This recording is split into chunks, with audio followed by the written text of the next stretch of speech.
महफिल में सिर्फ मनोरंजन ही नहीं बल्कि पैगाम एक एहसास के है। कहते हैं खुदा हर जगह मौजूद नहीं हो सकता, इसीलिए उसने माँ बाप को बनाया। माता पिता का हमारे जीवन में क्या मुकाम है, यह लफ्ज़ों में बयां करना मुश्किल है। बिल्कुल सही कहा है आपने। उनकी मोहब्बत, उनका त्याग और उनकी दुआएं ही है हमारी सबसे बड़ी दौलत। आज की यह कवाली उन्हीं पाक साफ रिश्तों को समर्पित है।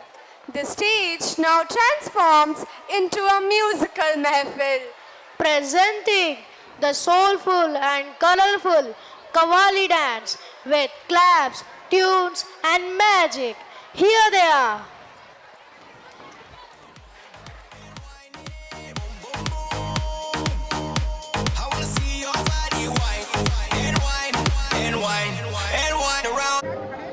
अपने माता पिता का दिल ना दुखाए, ना दुखाए।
कोई